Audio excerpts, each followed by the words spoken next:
Okay, sorry. I think my mic was muted by mistake. But essentially what I was saying was welcome to another stream. Today we're talking about Bottega Veneta Spring Summer 25, which took place at the most recent fashion week, most recent Milan Fashion Week. For the people that are newer to fashion or don't know for whatever reason, the current creative director of Bottega Veneta is Matthieu Blazy, who is a well-respected French and Belgian designer. He's previously worked at Balenciaga and John Galliano as an intern, and then he went on to have design roles at the likes of Raf Simons, Margiela, Celine under Phoebe Philo. He went back to work with Raf Simons at Calvin Klein. What is the bogus name of CK205 W39NC? So that's kind of some background. He was appointed as the ready-to-wear design director of Bottega Veneta in 2020 before finally replacing Daniel Lee as the creative director in 2021. And in my personal opinion, I think that he's definitely helped to continue to build Bottega as this ultra luxe brand that's also playful and fun. Bottega sits in a very interesting place in the market where people take it seriously and serious people wear it. It's the kind of brand that executives wear and stuff like that. It's a very grown-up brand, but there still is a playful side to the brand. The main reason why we don't see younger people wearing Bottega is because it's so damn expensive. But in terms of playfulness and where it sits in the market, I find the brand really, really interesting indeed. So let's look at the runway show and I'll kind of walk you through the ideas of the runway show, what Matthieu Blazy was thinking, what his ideas were, and so on and so forth. So let's see.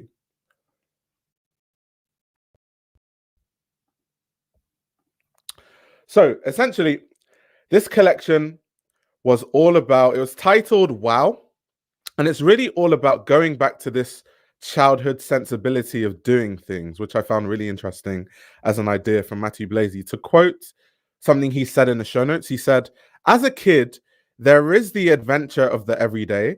There's a feeling that anything could happen, no matter how fantastical, and we are not so bound by regular expectations and conventions. The door is open to the possibility of strange realities and wonder, impossible scenarios that banish disillusion. This is about the power of sincerity over strategy, which I found really interesting because this power of sincerity over strategy really plays into the playful nature that we saw in the collection. It really is about, going back to things being sincere, things not being so fussy and so rigid when you talk about clothing. So in this collection, for example, there are many different themes that he uses to bring about this childlike fantasy. There are different characters. So in the show notes, they talk about this idea of a businessman that drops his daughter at school. So he's wearing a suit, but he also has a pink rucksack on his back. Or this idea of a industrialist that creates his own playground, or boys and girls wearing their parents' suits, imagining how they would look themselves one day. And that's why in this collection, for example, the tailoring is almost ridiculously oversized. It's veering on Balenciaga levels of oversized, right? Is this idea of kids wearing their parents' suits and playing dress up and this childlike fun that you think about when you talk about kids. I found that really interesting. They've also done other fun things. They've subverted the fabrics. And this is something that Bottega does every season, by the way. Every season, it's almost become a joke where we talk about, you look at this vest and it looks like cotton, but it's actually made with leather. So what they've done in this collection is they have this really interesting merino wool fabric that they've woven into jacquards, and they've made a fabric that looks like stonewashed denim. So you guys will see it eventually, but that is actually not denim. It's actually merino wool. So that was interesting. They've also made these grocery bags. It kind of, I don't know why, when I saw those grocery bags, it kind of reminded me of Balenciaga in a weird way. Do you guys remember the Erewhon thing? It kind of reminded me of Erewhon in a strange way. But that was really interesting with the grocery bags, because Matthieu Blazy talked about wanting to have a play on the disposable nature of things that we use. And that goes back into the childlike play where to adults, there are a lot of things that children do that we just think as not serious, or we don't need these toys anymore, throw them away or give them to charity, but it's actually looking at this idea of finding more use and more meaning in things that we find mundane, and that's where the shopping bags come in, that I thought was really interesting. Something also interesting, this is kind of a sidebar, a side note to the collection, that was a big thing on social media, was actually the seats. And I'll show you guys the seats after, because the seats had these kind of very interesting animal motifs that we'll get into. Here we can see once again a backpack in purple and pink. So this is this idea of the businessman who carries his daughter's backpack to school. Not that only women wear pink and purple, men wear that too. Nothing wrong with that as a color, but that was kind of the idea that they explored in the show notes that I found really interesting. Leo says the backpack is crazy. The price will probably also be crazy. The price will also be scary crazy, right? And like I said, I'm such a big fan of Bottega. Yes, I'm not in that tax bracket. Yes, I probably won't be able to buy any Bottega for a very long time. However, just observing the brand, they are one of the leaders, I think, in being able to have this playful aesthetic, but still be taken seriously as a brand that older people that are rich want to wear, genuinely. And it's weird because so many people that I'm a fan of, they veer slightly to one side more than the other. So a good example in my mind is J.W. Anderson. I'm a massive fan of J.W. Anderson's work, but if I was to compare his Loewe to Bottega, I think he veers slightly too playful, to the point where a lot of people, let's say, that take themselves more seriously, probably can't see themselves wearing Loewe, where they could see themselves still wearing Bottega. This piece, once again, is actually not denim. This is actually merino wool woven to look like denim, so that's also really interesting. Holly says the big oversized clutch is a big trend, but to be honest, Bottega has been doing that for a long time. Yeah, they've been doing that for a long time. Even a big focus that they were talking about with this collection is the Andiamo bags, because they have these interesting top handles that they're playing with. But that's what Bottega is known for. That's their heritage. It's leather goods. So when it comes to bags, Bottega have been doing everything when it comes to bags from the beginning. It's not necessarily anything totally new. JS7 Dragon says, truly hidden luxury. Alex says, Matthew's by far strongest asset is his manipulation of materials. I think his use of leather for basic pieces. These braces make me not be able to speak. For basic pieces such as a striped shirt will go down as one of the most memorable pieces of this decade.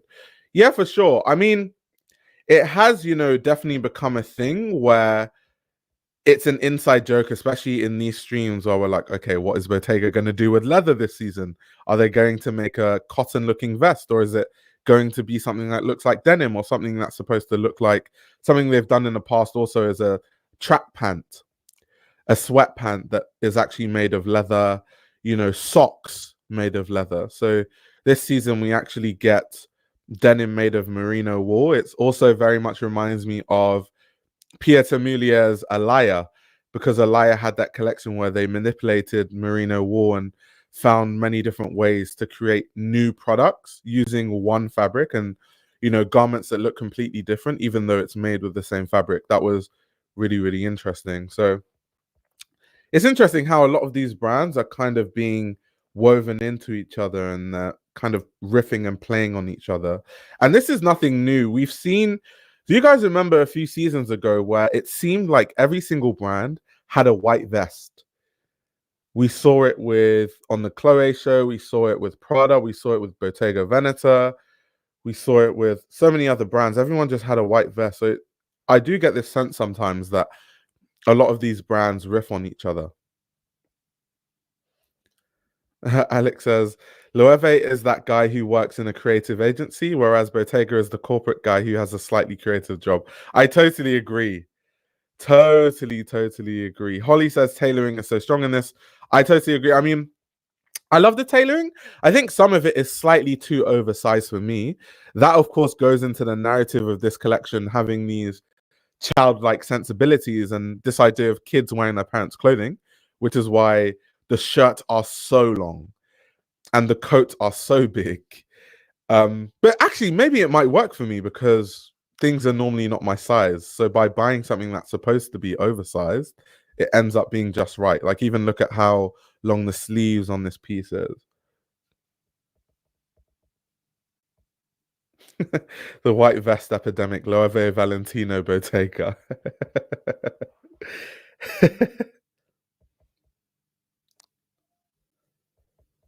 Tosin says Thomas Meyer upped the standard on Bottega bags massively. I totally agree. It's also interesting that we don't talk about Thomas Meyer enough because obviously before Daniel Lee, Bottega was still growing quite well and they made a lot of money.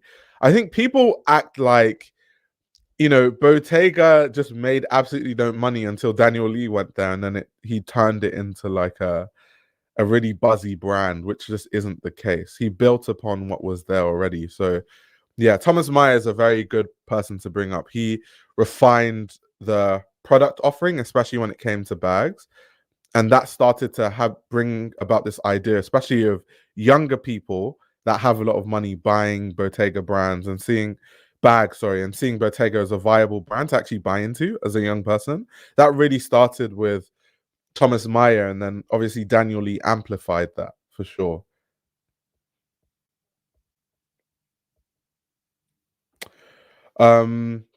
Christoph says kids wearing their parents' clothing also appears in those wrinkled suit looks, in my opinion. Oh yeah, totally agree. I totally agree. Also, about fabric manipulation, actually, something I forgot to mention is some of the dresses are also made out of leather. So you wouldn't actually think that because, of course, the way they flow and the way they move. And I'm guessing that it's a very thin layer of leather that they've used to create some of those dresses. But yeah, they also talked about that in the show notes where they used leather to make the dresses, which is interesting because I always think that as a fabric manipulation thing, that is so interesting and really cool. But as a practical thing, I always think, how what's the viability of wearing a dress that's made out of leather? Is that going to be very breathable? Is that going to be easy to wear? Is that going to actually be nice to wear? And so the concept, I absolutely love it. But then you think of, okay, how do we translate this into day-to-day comfortability and viability? And then you start to think, that's really interesting. Neka says there is skill in oversized tailoring, 100%. There's a fine line between tailoring looking oversized but still refined and like it's deliberate versus you actually just don't know how to make clothes, so the sizes are all over the place. There's a really thin line, like really, really thin line. These Bottega clothes don't look out of place. They don't look like they're not deliberately made oversized. They do look quite refined. It just isn't for me personally, but I do like it as a concept. Neka says you can easily make the mistake of having the clothes swallow you. In this case, it doesn't look that way. Yeah, I totally agree. Leather dresses can be fine, but not on tropical Australia where I live. This was let me pause this actually. Let me bring it back because this was a piece that made the rounds on social media. This sort of safety pin dress. A lot of people on social media really love this idea. What do you guys think of this safety pin dress? Are you guys a fan? Do you guys like it, or are you not a fan?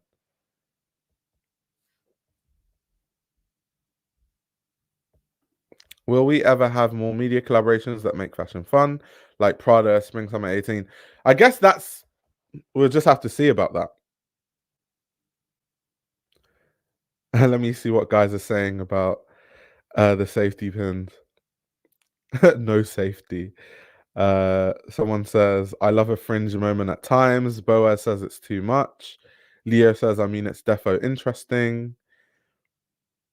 And it's very interesting because I think a lot of these brands, especially in the modern day, have to have, and I still like the idea, by the way, I'm just saying it as a wider concept. a lot of these brands have this idea of they have to have this like social media-esque look where it kind of does the rounds on social media because visually it's interesting. Now, I don't like that aspect of fashion. I think that there is a lot to be said about the fabrics that people use and the finer details of collections. And unfortunately, when you watch a collection online, a lot of that is missed. So a lot of times when people say, "Oh, that collection was boring," sometimes I have to push back against that because, you know, there's more to a collection than just like things having to be crazy and crazy colors and crazy prints and patterns and just random things on pieces. I think there's more to fashion than that. People are saying they look like safety matches. You know what? Now that you mention it, they could actually be safety matches. When I saw it, it reminded me more of safety pins because safety pins do have those. Some of them have those red bits at the top, but they could also be matches too. So either or, but it's going back into kind of like the playfulness of the collection. Now, this is something I wanted to touch on quickly because these were the seats at the show, and there's actually a part in the show notes that I'll talk about because they mention it. So, to quote Matthieu Blazy's comment on the seats in the show notes, it says, "It was the idea of the arc, a joyful world with a sense of wonder, populated by friendly companions that make you smile and say wow. The seats for the show feature 60 animals inspired by the iconic Sacco chair, crafted entirely in leather. They sit low to the ground, so you have a different perspective when you sit on them. They are both joyful and comfortable. I hope this sense of wonder continues every time people come across them, whether at home or elsewhere." Then to continue what they've said in the show notes, it says, "Commissioned by Matthieu Blazy for Bottega Veneta, the Arc is a limited edition lounge chair collection inspired by the Zanotta Sacco. The Sacco was designed in 1986 by Pierre Gatti, Cesare Paolini, and Franco Teodoro. It shares the same softness, anti-formalism, malleability, and fluidity that characterized Bottega Veneta's early bags. In his lively take on Zanotta's design classic, Blazy's interpretation of the Sacco utilizes the chair's malleability, metamorphosizing its shape into playful animal forms.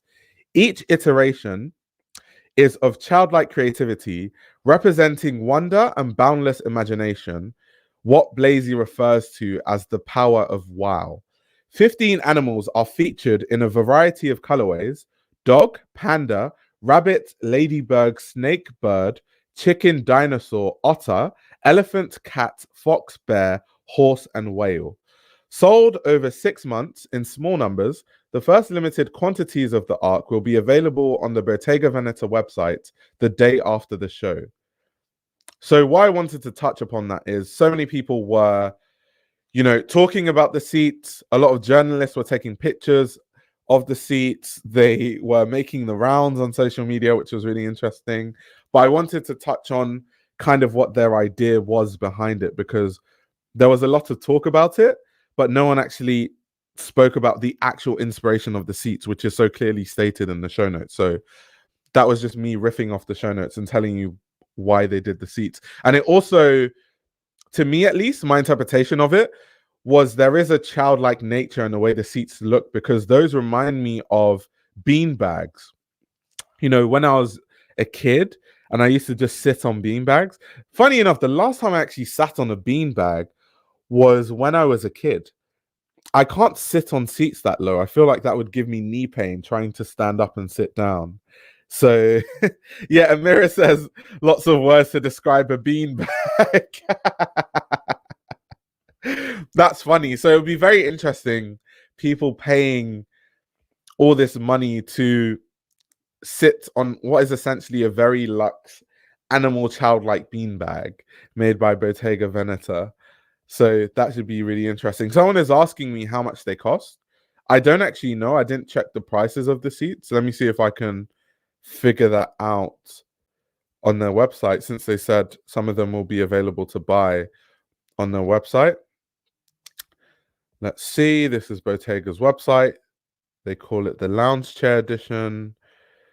Okay, this is in AED. I need to figure out how can I change the location so we can get it in like dollars or something. We need to ship somewhere else. Let's ship to the USA. Not Canada, United States. Confirm. Let's see what the prices are in dollars.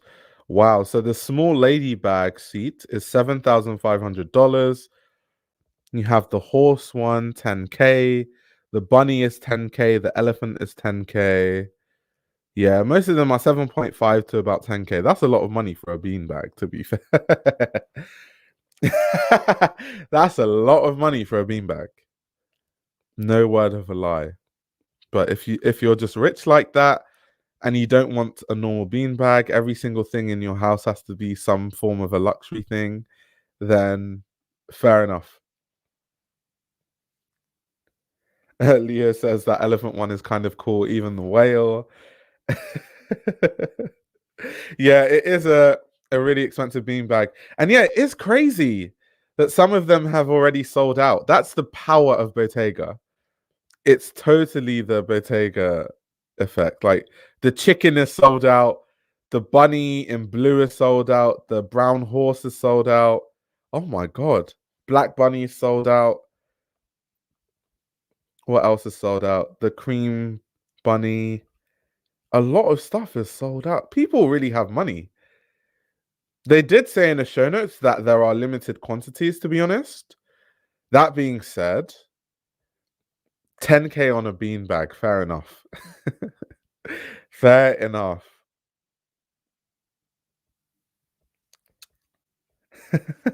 Don't worry, guys, I'm getting all of us a beanbag.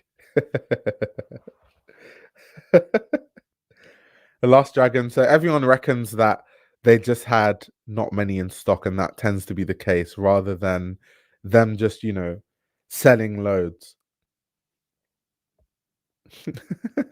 I want a life where I can spend 10K on a beanbag. I'm with you there. I'm totally, by the time, if you're in a financial position to spend 10K on a beanbag, you must be living a different kind of lifestyle. Your lifestyle must look very, very different to what us mere mortals are used to and are privy to. Someone said instant grail. It is smart marketing, though. I totally agree with what some of you are saying. What I want to do quickly, actually, before, because we can talk about beanbags forever, is do what we usually do and go on Vogue Runway and kind of have a look at some of the looks close by, go through some of the looks, see what some of the stuff looks like up close. Boa says it needs to be illegal. But I love Bottega, though, because they do all these strange, wacky things that I think sometimes can be very interesting. These woven flowers with the flower holder that is actually made of leather is really cool. I guess I'm wondering what the use case of something like this is. Kind of these leather flower holders with the woven flowers. I guess you just kind of use it as like an art thing in your house. You just buy a like really fancy looking container and you put them in there. And some people from a distance might think they're actual flowers, and you're like, no, these are Bottega. These cost $2,000. These are Bottega, guys. Millie says it's just for vibes. When you really need to apologize, you buy the Bottega flowers instead of normal flowers. Yeah, I guess this is true. It's essentially a leather wrap, but it's not that utilitarian as a wrap, you know what I mean? So you can, I guess, wrap things in a very chic way, but it's not that the utility of it. Here are the kind of grocery bags made into more interesting pieces. As Matthieu Blazy says, it's this idea of finding use and putting more use into things that people normally see as throwaway or mundane. And shopping bags, definitely one of those. A lot of people look at shopping bags as just a thing to throw away when you're done with them. And, there's not really a lot of sustainable considerations to shopping bags. Here we have some of the oversized tailoring once again. But I think obviously the tailoring, like this coat, for example, is like crazy oversized because of the whole I'm a kid and I'm wearing my parents' clothes thing. But something I'll also mention is Matthieu Blazy's tailoring in general is oversized. So to my eyes, it doesn't look that out of place and it doesn't seem crazy to me because that's what Matthieu Blazy does at Bottega anyway. It's always kind of been slightly oversized. Luke says, is Bello the new Tesco or what?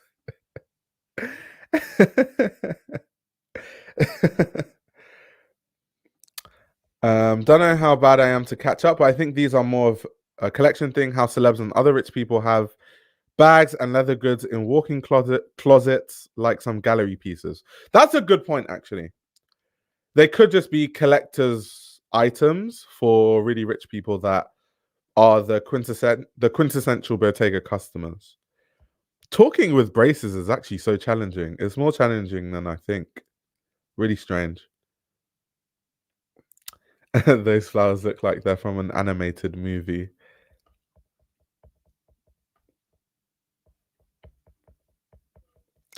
Yeah, also, so this is interesting. One of the ideas I remember reading about in the show notes is this idea back into the childlike sensibilities. They wanted these lapels that look like bunny ears. So that is kind of why the lapels kind of look really weird and they're all over the place. It's kind of this idea of fusing the animals and the playfulness into things like lapels and cuffs and things like that. Something I really want to get from Bottega one day when I can afford it is a leather tie. I really love the way Bottega ties look. The leather ties, they look so good. I really want one of those. And I think there were in every season they have those leather ties. I can't remember what looks exactly in this collection they had those, but they definitely had those. Even down to the jewelry, which I'm looking out for. There was a lot of animal jewelry. I remember there was like frog jewelry and going back into that play, whether it's with the seats or the accessories, there was a lot of jewelry there. I remember them talking about this also. These bags, the bricolage bags made of different materials. And I think they said that they use like a lot of the offcuts that was used to make a lot of the other pieces. So it's kind of like a very much trying to be sustainable, I guess. I don't really when brands do that, I don't automatically think sustainability because I don't know to what extent and what percentage of your offcuts is used to make things like this. So just because you have one piece in a collection where you use that, you could be using 2% of your offcuts to make pieces that you actually sell, for all I know. This is the pink backpack that a dad wears when he takes his kids to school. So he's wearing his daughter's backpack.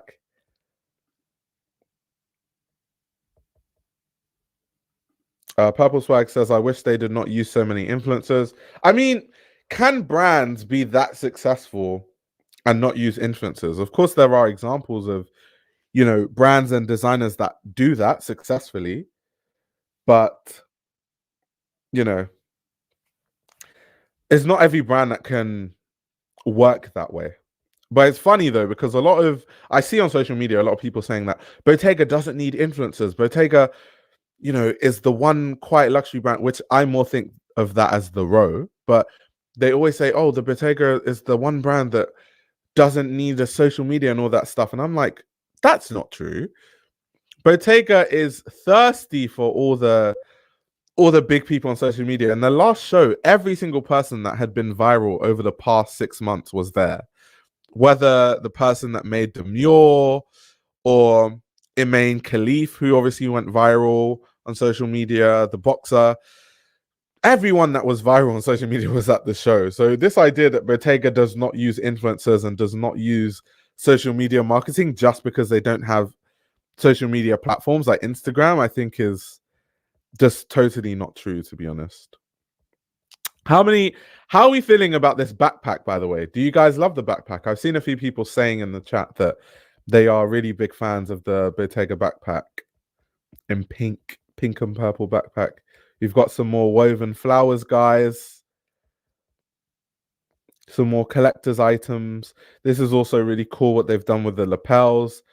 They have the Intrecciato woven into the collars and lapels of pieces. That's nothing new, by the way. Bottega has done that in the past many times, but it's always cool to see it. Weaving the Bottega heritage into ready-to-wear any way that they can. Let me skip through these looks. I just want to see if there's anything more interesting to see, because a lot of the looks are kind of the same. I did find this really interesting. The neckline of this piece is really interesting. And also, once again, the leather ties that I really love. I really want to get one of those. I'm sure they're not super expensive. They're probably expensive, but they're not super expensive. Let me actually Google what the price of a Bottega leather tie is. Okay, they are £360. Okay, that's not like completely unaffordable. But am I in a financial position to spend 360 on one tie at this present moment? Probably not. Probably not. Joe says the flowers look crocheted. Some of them are crocheted, some of them are wool woven fabrics. I think they mentioned it in the show notes. They're made different ways. Some of the parts of the flowers are also leather, by the way.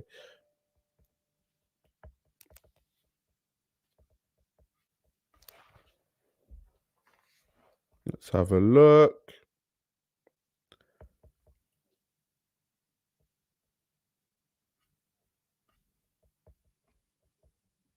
These are the rumpled pieces that we were talking about earlier. And then Bottega kind of delving into these like worn looking yellowed sole sneakers. Interesting. I wonder if Bottega sneakers as a category, like those kind of sneakers will catch on, because Bottega does really well when it comes to footwear. Footwear is really, really strong when it comes to Bottega, especially with loafers, with the boots and stuff like that. The next man says, it's really horrible in my view, but hey, I bought an anti-hammer.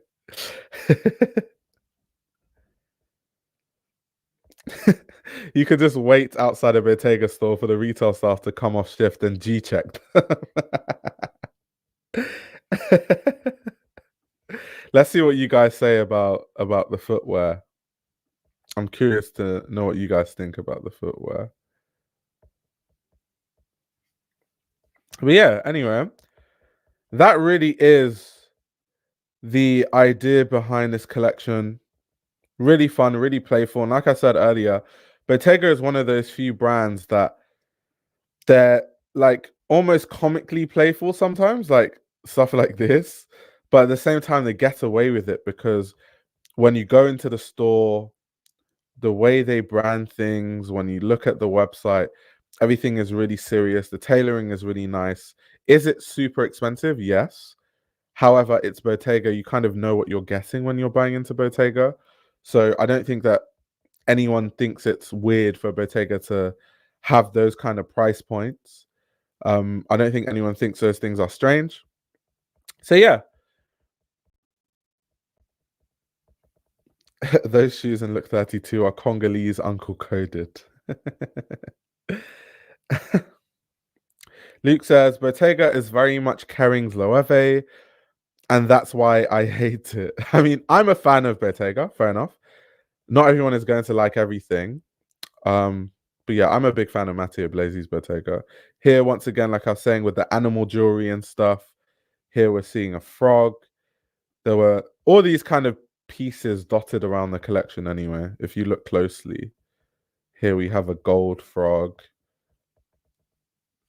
Even the earrings too. Let me see if we can see some of the earrings. So that looks like a fish earring. Yeah, there's just all that stuff dotted around, really.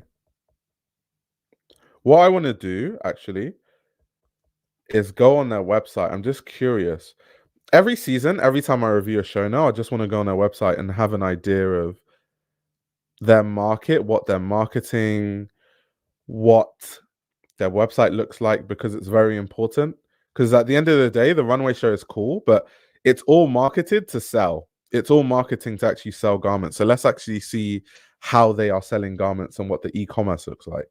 It's very, very interesting for me all the time to see. So here's Bottega's website. You can see that they are already pushing the fragrances. On the top here, it says, discover our new fragrance collection. We'll actually look into that later. That's something they've been pushing with their new fragrance line. I also have stuff to say about that. Yeah, even on the homepage, they've got a fragrance section. Let's look at women's new arrivals, winter 24. Have an idea of what the prices are like. Visco's top, 2.6K. That's about right for Bottega. Loafers, £800.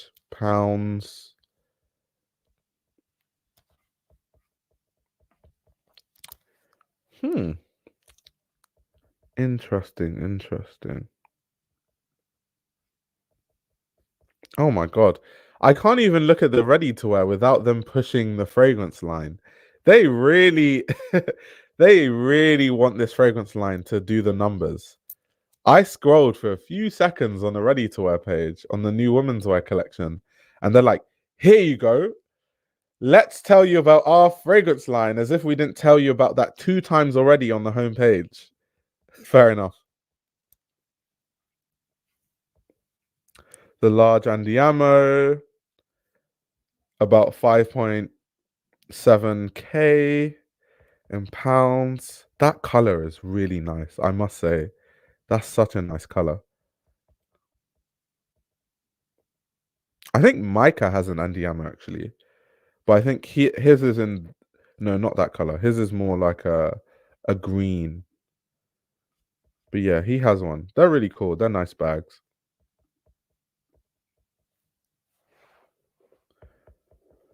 Zero ENG says Loewe has way more original ideas. I think it depends. Leah says, a lot of these sites are becoming so homogenous, and I could go on a rant about e-commerce, but as long as it serves the purpose, I guess.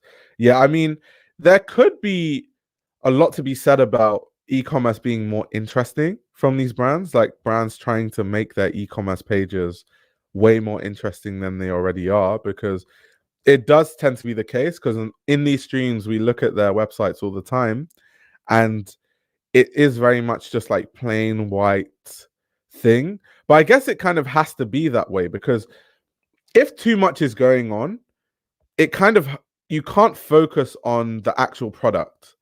And right here, they're really just trying to show you the product. That's the whole point of it. So I don't know. I think it depends on the brand. And going back to Bottega is more like a serious kind of brand. For them to have all these crazy ass colors and you scroll to the left and everything's hovering on the screen, I don't think their customer base would appreciate that, to be honest. But there are other brands that you would think would be more playful that I think could look into making their websites more interesting. But I think in the case of Bottega, having a boring ass website like this is more on brand.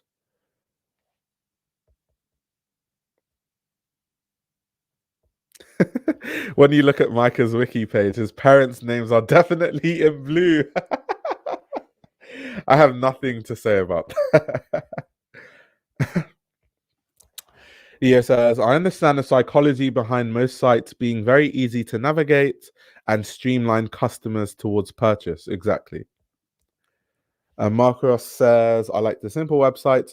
It gives me a headache trying to buy from some of those artsy ones. Yeah, and that's exactly what I was saying. It's like sometimes it makes it difficult to just focus on the product if too much stuff is happening. Let's have a look at the fragrances, guys. They want us to look at the fragrances. Let's have a look. 5 fragrances from 100% natural origin ingredients. Inspired by the city of Venice and its history of cross-cultural encounter, each evocative perfume weaves together essences from different corners of the globe, captivating the senses and transporting the imagination. That's a lot of words for a fragrance. That's a lot of words. It's also interesting because I remember we talked about these fragrances in a former live. I talked about it with Finn, just from a market perspective, the kind of market that Bottega is going for, because we were speculating about the Row and their fragrance line and how they can expand there with the investment, considering who invested into the brand. So that was really interesting. But Bottega they make fragrances, by the way.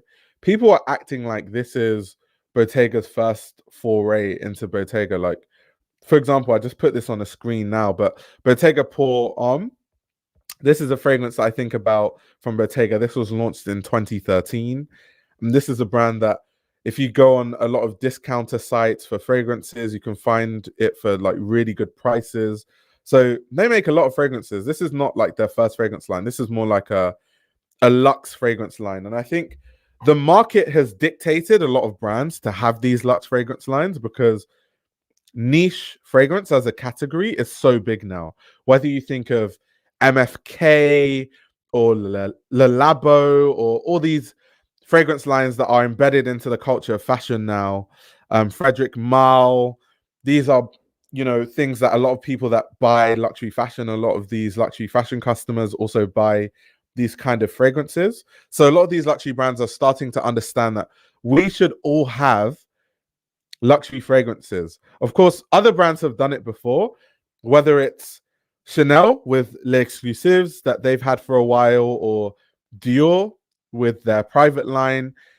Saint Laurent also has a private fragrance line. So it's just Bottega kind of delving into that. They're almost very late to the party when it comes to a luxe fragrance line. So yeah, I'm yet to smell any of them. I would love to eventually go in store in London and have a sniff and report back to you on what I think. But it's neither here nor there because fragrances are so subjective. Fragrances are more a thing where it's more personal to you. So just because I like or dislike a fragrance, it's actually quite meaningless on whether you should like it or not, because I like citrus fragrances. There are people that like oudi fragrances. It really depends. Luke says something, the heritage of the maison, something singular history of savoir-faire. Alex says the only argument to buy them is like an art piece to display. Do you know what's funny though? I find the design of the bottles so odd. The shape is so weird, but it's interesting though. So I can imagine you would want to have these bottles because it's so interesting. I feel like if you put this on like your desk in an office or something, people wouldn't even know it's a fragrance. People would just think it's some sort of art piece, some sort of Bottega sculpture, especially because the cap is wooden. So you would just think the top of it is just wood and that's actually just a sculpture.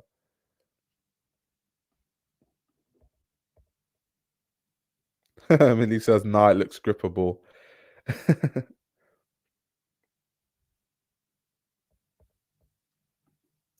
Bottega, Valentino, Fendi, and Balmain launched private collections this year. Exactly. So, like I said, it's more a case of a lot of luxury brands have realized that there is a massive market of really expensive private line fragrances, and we should be involved because there's so much money to be made as a category.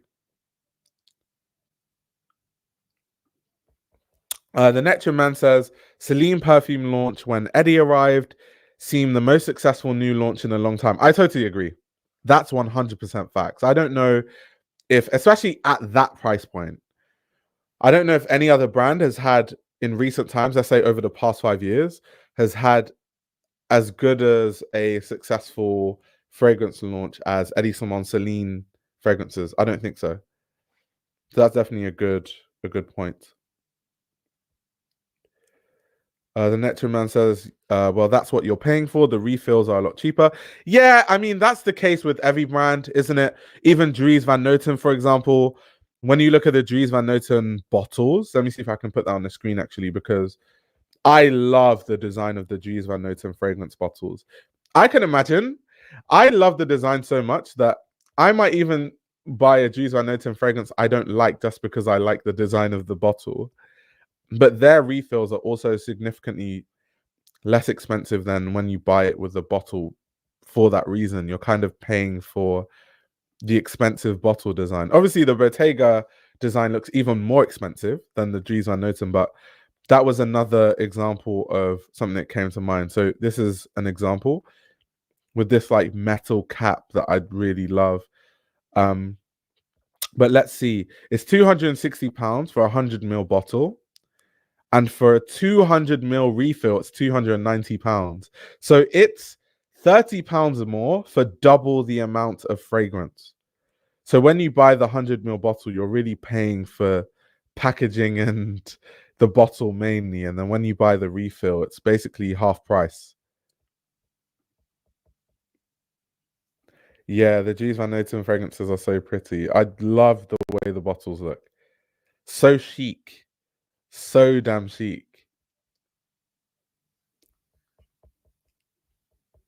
Joe says, I remember the marketing for that Celine fragrance line was everywhere. Totally agree. Better smell like teen spirits. Word to Nirvana.